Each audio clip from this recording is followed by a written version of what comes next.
there are no spoilers right now. I mean, I can tell you what I know, but even that I don't know too much. But let's have at it. You know, this is going to be an exciting season. Throw some questions at me. Let's see what we do. Well, you've gotten a chance to play, such different, obviously different personalities. So tell me a little bit about where your character's going in the future. And did you always know that there was going to be a chance for you to come back playing a different version of this character, or was that a surprise to you? Everything was a surprise to me, and everything continues to be a surprise for me. When I first got this gig, it was only supposed to be 2 episodes, and then things started to get written in, and things got expanded a little bit more.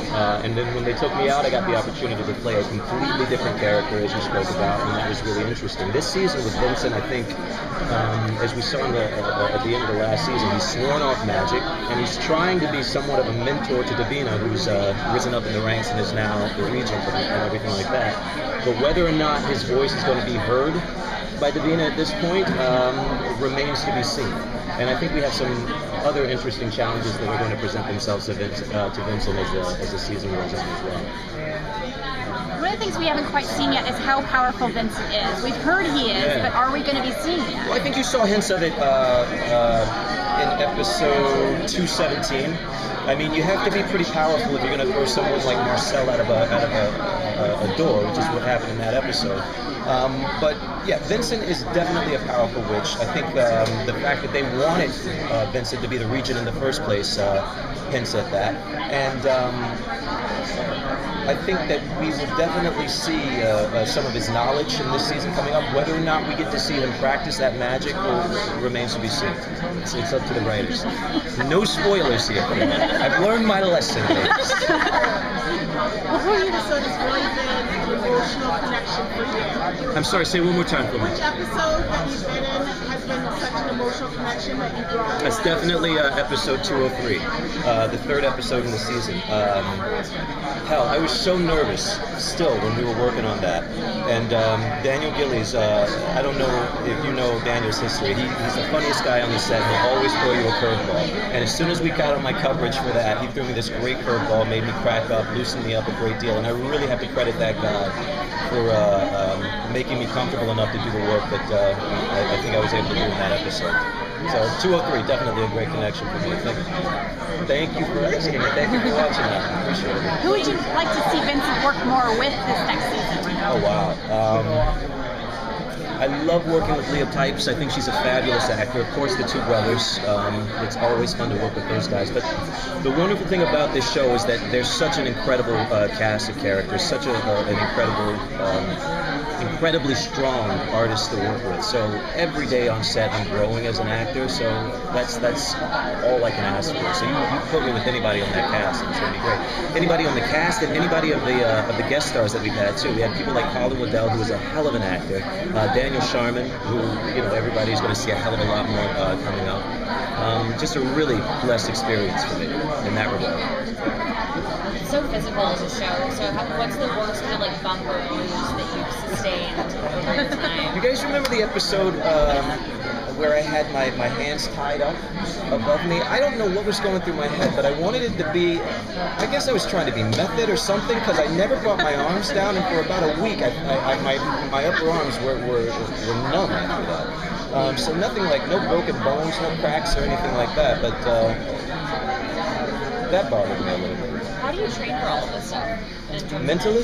Physically, how do you, have you had to step it up, or do you guys work with a trainer when it comes to I don't work with a trainer, and I need to, because Charles Michael Davis puts us all to shame in that regard. But I think acting, whether people realize it or not, is a very physical exercise in and of itself. So I think just being able to sustain yourself throughout the day, because we work really long days on this show, is an exercise in endurance and gets you up to speed for things like this.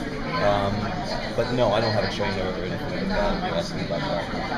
Do you have any bucket list items while you're here at Comic-Con? Things Bucket you want to list see items. or wait for? I would love to run into somebody from The Walking Dead. I love this show. I think Game of Thrones is here, right? Yeah. I don't know if they've... she says, oh yeah. That's the only reason there is a Comic-Con. know, I think they're running around too, so I would love to see some folks from that because I really appreciate those shows a great deal. The new Walking Dead spinoff I'm excited about, so I'd love to, maybe have an encounter with some of them. But like I was saying, just the experience in general has been overwhelming in so many respects. It's so nice to meet the fans of the show because it's not like theater where you have a curtain call. This is the closest thing we get to a curtain call. So the love and appreciation that we get from the fans of the show is just like nothing else I've ever experienced. So blessings. What's like the freakiest thing you've been able to see they've done on the show? The freakiest thing, there's some about coffins, of course, that bothers me, and I've been in a coffin a couple of times. So seeing myself in a coffin, even watching it now, is kind of trippy. And some of the fight scenes that I've had with the two brothers, Klaus and Elijah, have been tough to watch, especially for my mother. Mom, if you're watching, sorry I had to put you through it. But again, it's all been for fun, and I love the experience. You don't mind the ripped out hearts beating right there? That was a badass experience. We had to do that several times because I couldn't catch the heart.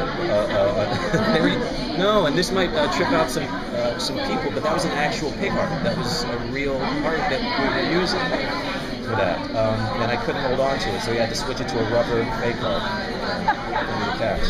What's going through your head in that experience? Don't drop the pig heart because I think it was one of our DPs was like, listen, I got $20 on you, Yusuf. You got to catch this heart. If you don't, I'm going to lose the money. So I just didn't want people to lose their money on me, really. Were you ever worried they're going to actually have you do a scene with Baby Hope at some point? I have done a scene with Baby Hope on the last episode. I got to work with her, which is never really that. No actor wants to work with children or animals because they're always going to trump you in the scene, and she's such an adorable baby. I mean, I think she should get an Emmy because her work with her eyes is impeccable, second to none. But I think that sucks. Thank you very much.